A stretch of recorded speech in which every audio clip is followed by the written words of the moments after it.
جب خندق کی جنگ میں صحابہ نے خندق کھودی تو وہ 30 فٹ چوڑی تھی، 30 فٹ، اور وہ 22 فٹ گہری تھی، 22 فٹ.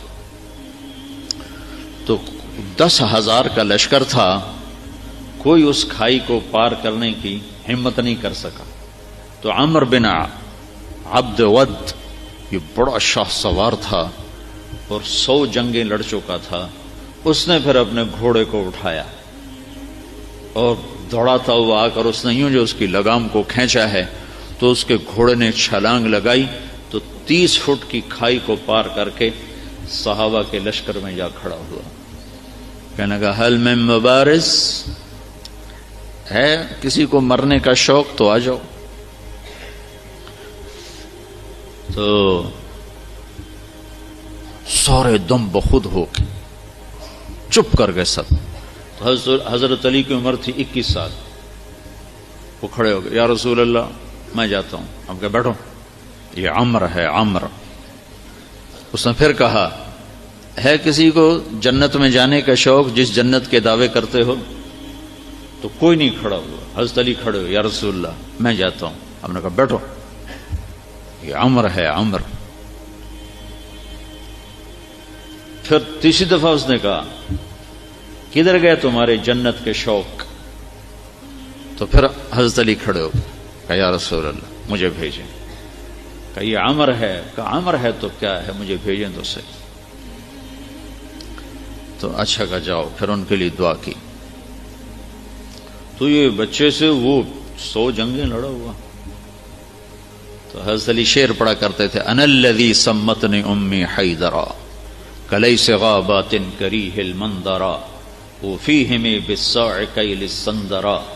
میں وہ ہوں جس کا نام اس کی ماں نے حیدر رکھا ہے. شیر جو جنگل کا بڑا شیر شہنشاہ ہوتا ہے، اور میری تلوار ناپ تول کے کھوپڑیاں توڑتی ہے. تو جب وہ آئے نا تو اس نے پہچانا نہیں. کہنے لگا کون ہو؟ کہا علی. کہ بن عبد مناف. وہ پیچھے لے گئے. کنی بن ابی طالب کو بھتیجے تو کہاں سے آ گیا؟ میں نہیں تمہیں قتل کرنا چاہتا. وہ اتنا مطمئن تھا کہ میں نہیں تمہیں قتل کرنا چاہتا. کہا چاچا میں تو تمہیں قتل کرنا چاہتا ہوں. تو اس کو اتنا غصہ آیا، اس نے گھوڑے سے چھلانگ لگائی، وہ علی پہ ایسا جارحانہ حملہ کیا کہ علی کو پیچھے دھکیل دیا. تو غبار اٹھا، دونوں غبار میں چھپ گئے. تو اللہ کے نبی نے ہاتھ اٹھایا، یا اللہ علی کی مدد فرما. تو اس نے تھوڑی دیر کے بعد اس نے جو وار کیا جو سر پہ لگا حضرت علی کے ترچھا، اور کندھے پہ آ کے لگا، کندھا زخمی ہو گیا. تو اتنے میں حضرت اللہ کے نبی کی دعا ہوئی، یا اللہ علی کی مدد فرما. تو حضرت علی نے بڑھ کے وار کیا، اس نے ڈھال پہ روکا، وہ ڈھال کٹ گئی، سیدھا اس کی کھوپڑی پہ لگا اور 2 ٹکڑے ہو کو نیچے گر گیا. حسن اور حسین بیمار ہو گئے. تو اللہ کے نبی خبر لینے آئے تو دونوں بچے بیمار تھے. تو آپ نے کہا حضرت فاطمہ سے روزے کی منت مان لو کہ اللہ تعالیٰ بچوں کو شفا دے تو ہم روزے رکھیں گے. تو دونوں میاں بیوی نے 3 روزوں کی منت مانی کہ اللہ ہمارے بچوں کو شفا دے، ہم روزہ رکھیں گے. تو اللہ نے ان کو ٹھیک کر دیا. تو دونوں میاں بیوی نے روزہ رکھا اور افطاری کا سامان گھر میں نہیں تھا. تو ایک یہودی تھا شمعون، حضرت علی اس کے پاس گئے، کہا کوئی مزدوری ہے؟ کوئی مزدوری ہے؟ کہاں ہے؟ یہ اون ہے، یہ صاف کر دو تو تمہیں جو دوں گا، کچھ جو دوں گا. تو وہ اون لے کر گھر میں آئے، حضرت فاطمہ کو دی کہ صاف کر. انہوں نے اس کو دوپہر تک صاف کیا، وہ واپس لے گئے. تو اس نے تھوڑے سے جو دے دے. تو انہوں نے پیس کے آٹا بنایا، کھانا بنایا، روٹی بنائی، سالن تو تھا نہیں. دونوں میاں بیوی افطاری کے لیے بیٹھے ہیں کہ دروازے پہ آواز آئی، مسکین ہوں اللہ کے نام پہ کچھ دو. تو دونوں نے ایک دوسرے کو دیکھا تو آدھی روٹی دے دیتے یا ایک روٹی دے دیتے، ایک خود آدھی آدھی کھا لیتے. دونوں روٹیاں اٹھا کے اس کو دے دی. اور پانی پہ افطار کر لیں۔ رات کو بھی کھانے کو کچھ نہیں تھا تو پانی پہ کھجور پہ روزہ رکھا۔ اگلے دن پھر حضرت علی شمعون یہودی کے پاس گئے اور اس سے اون لے کر آئے۔ حضرت فاطمہ نے اس کو سارا دن صاف کیا، عصر سے پہلے مزدوری ملی، اس کو پیس کر آٹا بنا کر روٹی بنا کر میاں بیوی کھانے پر بیٹھے تو دروازے پہ آواز لگی، یتیم ہوں اللہ کے نام پہ کچھ دو۔ تو دونوں نے ایک دوسرے کو دیکھا اور ساری روٹیاں اٹھا کر اس کو دے دی اور پانی پہ روزہ افطار کر لیا۔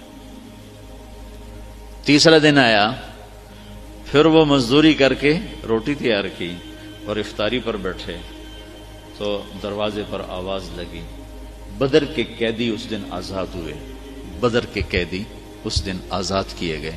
تو ایک قیدی دروازے پر آ گیا، قیدی ہوں ابھی چھوٹا ہوں اللہ کے نام پہ کچھ دو۔ تو دونوں میاں بیوی نے دونوں روٹیاں اٹھا کر اس کو دی تھی۔ 3 دن کے فاقے نے حضرت فاطمہ کو بستر پر گرا دیا اور بیمار ہو گئی۔ تو اللہ کے نبی حال پوچھنے آئے تو ان کے سینے پہ سر رکھ کے رونے لگی بیماری کی شدت سے۔ تو یہ ان آنسوؤں نے جو آسمان میں ہلچل مچائی، جبریل قرآن لے کر اترا، وَيُطْعِمُونَ الطَّعَامَ عَلَى حُبِّهِ مِسْكِينًا وَيَتِيمًا وَأَسِيرًا إِنَّمَا نُطْعِمُكُمْ لِوَجْهِ۔ پوری آپ کو سنو، پیچھے سے اللہ نے کیا عزت بخشی۔ پیٹ بھرنا تو جانور کا بھی کام ہے، پیٹ ہی بھرنا رہ جائے تو جانور انسان میں کیا فرق۔ ان الابرار یشربون من کاس کان مزاجها کافورا عینا یشرب بها عباد اللہ یفجرونها تفجیرا۔ یہ میرے بندے ایک دن آنے والا ہے وہ پیئیں گے جس کا انہیں تصور بھی نہیں، کافوری شراب پیئیں گے۔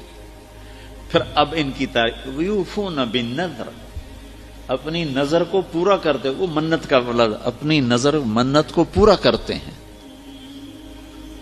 یوفون بالنذر ویخافون یوما کان شرہ مستطیرا، اور آخرت کے دن سے ڈرتے ہیں۔ اب ان کی یہ صفت ہے، وَيُطْعِمُونَ الطَّعَامَ عَلَى حُبِّهِ مِسْكِينًا وَيَتِيمًا وَأَسِيرًا۔ یہ خود بھوکے ہوتے ہیں، عَلَى حُبِّهِ، خود بھوکے ہوتے ہیں اور کھلاتے ہیں مسکینوں کو، یتیموں کو اور قیدیوں کو۔ اور پھر ان کی اخلاص کی اللہ نے گواہی دی، انما نطعمکم لوجہ اللہ لا نرید منکم جزاء ولا شکورا۔ اللہ ان کے اخلاص کا گواہ بن رہا ہے کہ یہ کہہ رہے ہیں کہ ہم صرف اللہ کو راضی کرنے کے لیے کھلا رہے ہیں، ہم کوئی آہ واہ نہیں چاہتے۔ انا نخاف من ربنا یوما عبوسا قمطریرا، ہمیں اس دن سے ڈر لگتا ہے جس دن، جو دن بڑا خوفناک ہیبتناک ہے۔